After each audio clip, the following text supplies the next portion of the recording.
पाणी फाउंडेशन तर्फे आज आपण या कार्यक्रमात सगळे सहभागी झालात. सत्यमेव जयते वॉटर कप स्पर्धा होती. त्यापैकी काहीच गावांमध्ये चांगल्या प्रकारे काम सुरू आहे आणि बऱ्याच गावाला आम्ही भेटी दिल्या. तर अशा या वेगळ्या कार्यक्रमाच्या अध्यक्षा आमच्या सन्माननीय जयश्रीताई आणि कार्यक्रमाला उपस्थित राजूभाऊ, आमचे आदरणीय कविवर्य विरासे सर. खूपदा आम्ही भेटत असतो वेगवेगळ्या कार्यक्रमांमध्ये. त्यानंतर किशोर तळोकार सर खूप छान कवी आहेत. त्यांच्या बऱ्याच कविता मी पाहिलेल्या आहेत. त्याला संगीत देऊन त्यांनी अतिशय सुंदर चाल लावलेले आहेत. सन्माननीय संपूर्ण व्यासपीठ या ठिकाणी उपस्थित असलेले माझे सगळे कवी, शिक्षक, शिक्षिका, तंत्रस्नेही शिक्षक, शिक्षिका आणि माझे बाल मित्र मैत्रिणी या ठिकाणी आहे.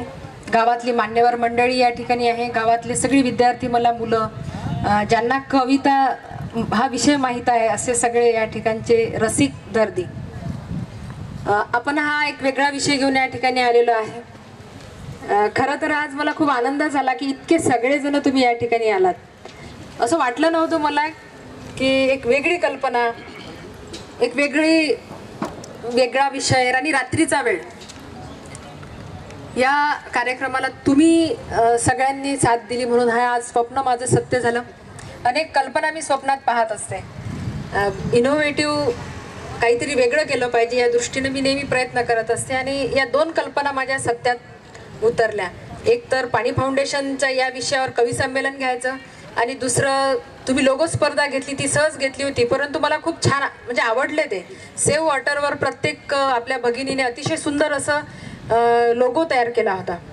तर या दोन कल्पना खरंच सत्यात उतरल्या. कवी संमेलन घ्यायचं असं माझ्या मनात का आलं तर नंदुरकर कॉलेजमध्ये जो कार्यक्रम झाला तिथे मी पाहिलं खूप छान आपले सगळे शिक्षकच होते. त्या आपल्या कल्पना मॅडम होत्या, मनीषा केतकर, अशा सगळेजण तिथे होते आणि कवितांचा कार्यक्रम भाऊ तिथे चालू होता. मी अचानक गेली. असं आपल्याला वाटते कवी हा खूप मनापासून त्याचं लेखन करतो परंतु त्याला ऐकायला लोकांना असं वाटते की कविता म्हणजे काही नाही. परंतु मी जेव्हा बसली त्या कार्यक्रमात तेव्हा मला खूप आनंद प्राप्ती झाली. त्यांच्या भावना, एक विषय तो कवी कसा मांडतो, मी खूप आरामशीर असं त्यामध्ये आतमध्ये जाऊन पाहिलं. मनात मला असं वाटलं की असा कार्यक्रम आपण कधीतरी घेऊ. आणि मग पाणी फाउंडेशनचं काम सुरू झालं. आम्ही बालनाट्य महोत्सव घेतला, मुलांना संधी दिली. कर्मचाऱ्यांसाठी पण यावर्षी आम्ही खूप तयारी करून कार्यक्रम तयार केले होते. मग आमचे कवी लोकांसाठी मी काही केलं नाही असं मला मनात थोडी खंत होती की आपण काहीतरी एक वेगळा इव्हेंट, एक आनंद देणारी एखादी आपण गोष्ट केली पाहिजे. आणि म्हणून पाणी फाउंडेशनच्या निमित्ताने या संमेलनाचा आपण एक लिंक तयार केली, त्यावर सगळ्यांनी प्रतिसाद दिला. आणि हा कवी संमेलनाचा कार्यक्रम एखाद्या रूममध्ये झाला असतं भाऊ, राजू भाऊ, परंतु तुमची साथ मिळाल्यामुळे हा एक जंगलात पाणी फाउंडेशनच्या ठिकाणावर झाला. एकदा सर्वांनी भाऊंसाठी टाळ्या.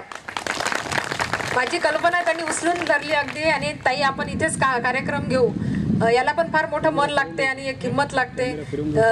एखाद्या शिक्षणाधिकाऱ्याने केलेला कार्यक्रम एखाद्या गावात व्हावं ही एक वेगळी कल्पना. तर खूप छान वाटलं तुम्ही सगळे आलात. मी पाहिलं 150 किलोमीटरवरून आमचे गोटकर सर आलेत, सगळ्या दिग्रसवरून आमच्या महिला इतक्या दूर आल्या. आणि खरंच लोक म्हणतात की शिक्षण विभागात हे नाही ते नाही, परंतु माझा पूर्ण विश्वास आहे की आपण सगळं काही करू शकतो. पाणी फाउंडेशनपासून, श्रमदानापासून, अभ्यासापासून हे सगळ्या गोष्टी आपण करू शकतो. हे आज सगळ्या माझ्या महिला भगिनींनी दाखवून दिलं की आम्ही रात्री पण येऊ शकतो कार्यक्रमाला. तर सगळ्यांचं अभिनंदन, सर्वांना शुभेच्छा. कवी संमेलनामध्ये विषय आपला पाणी आहे. जलसंधारणाबरोबर मनसंधारण सुद्धा या अभियानाचा एक भाग आहे. या प्रकल्पाला एक मानसिक, एक भावनिक टच देण्यासाठी आपण हा कार्यक्रम केलेला आहे. एक भावनिकतेच्या रूपातून पाणी पाहणार आहोत. दररोज श्रमदान करतो, त्याची भावना वेगळी, त्या श्रमाची भावना वेगळी. आणि कवीच्या लेखणीतून आलेलं पाणी, त्यांनी साकारलेलं तुफान आलं या पाण्याचं, त्यांनी कसं साकारलं हे आपल्याला सगळ्यांना पाहायचं आहे. तर मी सर्वांना शुभेच्छा देते. आणि राजू भाऊंनी या ठिकाणी आमच्यासाठी खूप वेळ दिला, कार्यक्रमाचं नियोजन करण्यासाठी आम्हाला सहकार्य केलं. आणि जयश्रीताई, ज्यांच्या गावात हा कार्यक्रम होत आहे, त्यांचं मी आभार मानते.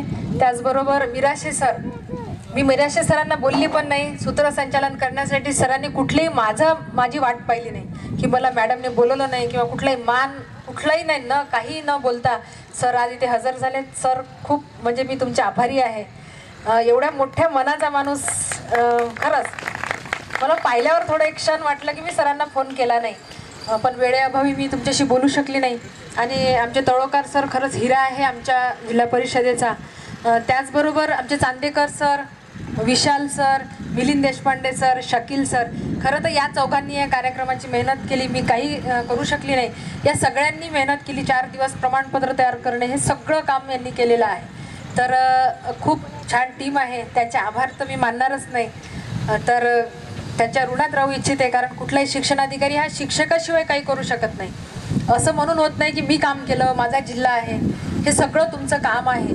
फक्त मी तुमची टीम लीडर आहे आणि अशाच प्रकारे आपलं चांगलं काम झालं पाहिजे. सगळ्यांना शुभेच्छा देते आणि थांबते. धन्यवाद.